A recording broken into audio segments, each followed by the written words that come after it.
Oleh sebab itu maka tanggung jawab luar biasa di hadapan Allah Subhanahu wa ta'ala. Itulah maka saya sampaikan subuh ini tentang pentingnya mengganti puasa di bulan Rajab, karena ini salah satu kemuliaan, dapat double 2 pahala yang diberikan Allah Subhanahu wa ta'ala.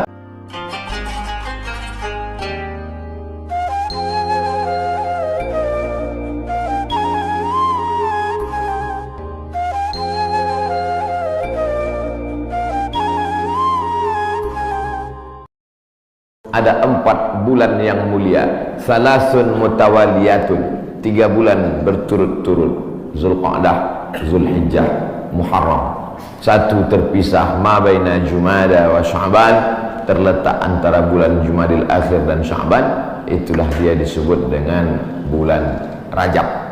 Makanya Nabi berdoa khusus bulan Rajab, Allahumma barik lana fi Rajab wa Sya'ban, berikan kami berkah di bulan Rajab dan bulan Sya'ban, wa ballighna Ramadan, sampaikan kami ke bulan Ramadan. Ketika saya berdoa minta Rajab, bapak-bapak mengaminkan. Ada ibu-ibu satu diam aja.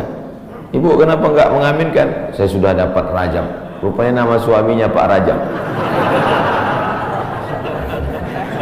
Rajab artinya tarjib. Tarjib. Tarjib artinya ta'zim. Ta'zim artinya agung, tinggi, hebat. Bulan Rajab bulan yang tinggi, bulan yang hebat, yang dipilih oleh Allah Subhanahu wa ta'ala. Amal yang paling afdal di bulan Rajab adalah amal yang paling mulia. Apa amal yang paling mulia? As-sawmu li wa ana ajzi bihi. Puasamu itu untukku, aku yang memberi balasannya. Maka paling afdal, paling bagus bulan Rajab ini adalah puasa. Dan hari ini kita jatuh pada hari Kamis. Siapa yang puasa hari ini, maka dia dapat 3. Saya niat puasa qadha hari ini, kata ibu, kata bapak, otomatis dia dapat 3. 1, qadhanya lunas. 2, dapat pahala puasa Kamis. 3, dapat pahala puasa sunat Rajab. Saya tak bisa Pak Ustadz, kenapa? Tadi enggak niat. Kamis depan, mudah-mudahan masih hidup.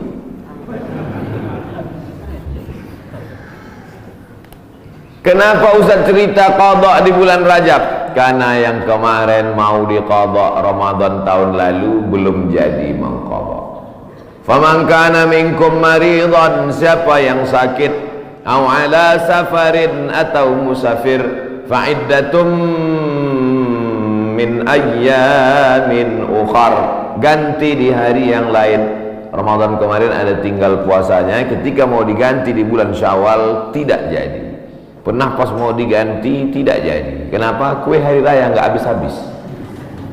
Mau diganti di bulan Zulqa'dah tak sempat. Di bulan Zulhijjah mau diganti, daging kurban tak habis-habis. Kaki sapi 1 ekor dalam freezer. Akhirnya inilah kesempatan paling hebat kalau mau mengganti puasa. Tapi kalau cerita masalah ganti puasa pasti ingatnya ibu-ibu, karena yang hamil ibu-ibu, yang menyusukan anak ibu-ibu. Makanya Ustadz selalu mengatakan ibu-ibu, kalau mau ganti bulan puasa yang tinggal kemarin, bagusnya di bulan Rajab. Dia tak tahu ibu itu memang puasanya tinggal 7 hari, suaminya 17 hari. Ternyata bapak-bapak juga punya hutang puasa. Apakah selesai hutang puasa ini dengan astagfirullahaladzim, astagfirullahaladzim, astagfirullahaladzim, astagfirullahaladzim? Hutang puasa lunas, enak aja. Man mata, siapa yang mati, wa alaihi siyamun, punya hutang puasa, shoma anhu waliyuhu, ahli warisnya wajib menggantikan puasanya. Hadis sahih. Tidak bisa diganti dengan istighfar, tidak bisa diganti usolli sunata taubat rakaataini lunas 60 hari lillahi ta'ala. Nggak bisa guys. Nah, oleh sebab itu maka puasa yang tinggal kemarin mesti diqadha. Faman kana minkum maridan, siapa yang sakit Ramadan kemarin, au ala safarin, atau musafir jarak qasar salat 89 km, fa'iddatum min ayyamin ukhar, ganti di hari yang lain di luar Ramadan. Wa 'alal ladzina yutiqunahu, siapa yang tak sanggup puasa karena sakit keras. Pak Ustaz, saya nggak bisa puasa di Ramadan, nggak bisa puasa di Syawal, nggak bisa puasa di Zulqa'dah, Zulhijjah, Muharram, Safar, Rabiul Awwal, Rabiul Akhir, Desember, Januari, Februari, Maret, April, Mei, Juni, Juli, nggak bisa puasa. Kenapa nggak puasa? Usus saya sudah dipotong pendek aja. Bentar-bentar lapar, bentar-bentar lapar, bentar-bentar lapar. Sampai mati nggak bisa, atau kena penyakit mah akut, atau kena diabetes mellitus akut, atau kena jantung akut, atau apapun sebabnya, atau kena tua renta 70-80 nggak bisa puasa, fa'iddatu min ayamin ukhar, bagi yang musafir dan sakit. Tapi bagi yang nggak sanggup sampai mati, fidyatun ta'amu miskin, bayar fidyah makan satu hari fakir miskin. Bagaimana dengan perempuan hamil dan menyusukan anak? Masuk yang mana dia? Kalau dia musafir, sakit, ganti. Kalau sakit keras, tua renta, bayar fidyah. Perempuan yang hamil dan menyusukan anak tidak disebut dalam ayat ini, maka ulama berijtihad, lain kepala, lain isinya. Rambut sama hitam, isinya macam-macam. Perempuan yang hamil dan menyusukan anak, 3 mazhab ulama. Mazhab yang pertama, menurut Imam Abu Hanifah, mazhab Hanafi, hanya mengqadha saja. Jadi kalau ada ustadz mengatakan ibu-ibu yang hamil menyusukan anak tinggal puasanya qadha saja, itu berarti mazhab Hanafi. Sedangkan mazhab Abdullah bin Abbas mengatakan bayar fidyah saja. Ibu pilih yang mana? Mau qadha aja atau bayar fidyah? Saya qadha aja Pak Ustaz. Saya kalau keluar duit nih malas. Ibu pilih mana? Saya nggak tahan lapar Pak Ustaz. Mau bawanya mau ngemil ngunyah aja. Jadi saya bayar aja. Yang mau qadha saja mazhab Hanafi. Yang bayar fidyah saja pendapat Abdullah bin Abbas. Mazhab Syafi'i yang mana? Mazhab Syafi'i lihat dulu dia tak puasa karena apa. Kalau dia tidak puasa karena dirinya, karena lemah, karena tak mampu, qadha saja. Tapi kalau ada unsur anaknya, kenapa ibu tak puasa? Janin saya lemah, sudah diperiksa USG oleh SPOG, spesialis obgyn kandungan. Katanya janin lemah, ibunya sehat tapi janinnya lemah. Maka kalau sebab anaknya dia tidak puasa, maka dia kena 2 double, bayar fidyah dan puasa qadha. Laki-laki mesti tahu. Saya untuk apa tahu? Saya kan nggak hamil dan menyusui. Istrimu hamil dan menyusui. Itulah untungnya ibu-ibu yang suaminya pengajian. Pulang dia dari sini nanti diingatkannya, ibu, nanti hari Senin kau puasa. Tapi kalau suaminya Fir'aun, ibu sedang puasa pun disuruhnya buka puasa. Apa itu puasa? Bapak ibu yang dimuliakan Allah, ar-rijalu qawwamuna 'alan nisa. Berapa banyak puasa ibu, maka suami ikut bertanggung jawab. Kenapa? Karena istrinya itu tidak puasa gara-gara suaminya. Coba kalau kau tengok saja istrimu itu. Oleh sebab itu maka tanggung jawab luar biasa di hadapan Allah Subhanahu wa ta'ala.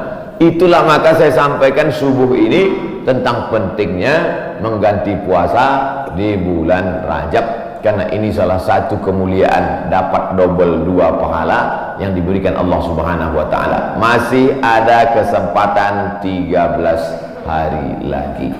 Kalau mau diqadha pakai puasa Nabi Daud, bagus. Yasumu yauman wa yuftiru yauman.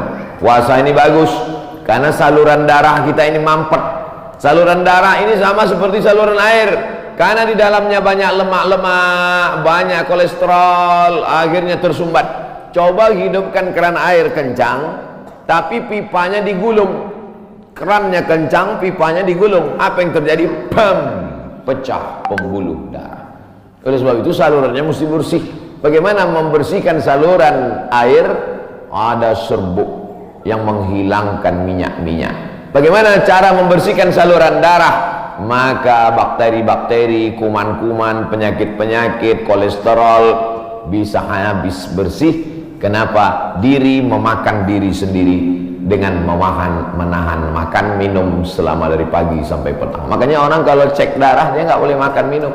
Saya dulu ketika cek dari ujung rambut sampai ke ujung kaki, Ustaz Somad besok medical check up, datang jam 10 pagi ke rumah sakit. Baik Pak Dokter, tapi syarat darahnya harus bersih.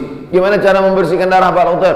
Dari pagi sampai cek darah jangan makan berat, jangan sampai masuk nasi uduk, ayam penyet, ayam patah, ayam mati, ayam supaya darahnya bersih. Baru saya paham, rupanya membersihkan darah dengan tidak memasukkan makanan. Tapi itu bonus dari Allah. Dengan banyak puasa tubuh sehat, dengan banyak puasa badan sehat, dengan banyak puasa tidak ada kolesterol darah tinggi, diabetes mellitus dan kawan-kawannya. Dengan banyak puasa, banyak perempuan-perempuan sekarang rajin puasa, niatnya bukan lillahi ta'ala, diet ta'ala. Itu diet, itu bonusnya, hadiah dari Allah Subhanahu wa taala. Tetapnya niatnya tetap nawaitu shauma qadha'in, saya berniat besok puasa qadha lillahi ta'ala.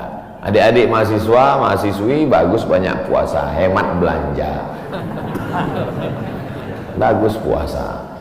Wa antasumu khairul lakum, dengan banyak puasa itu lebih baik bagimu. Begitu kata Allah Subhanahu wa ta'ala. Habis bulan Rajab, saya nggak bisa puasa Pak Ustaz.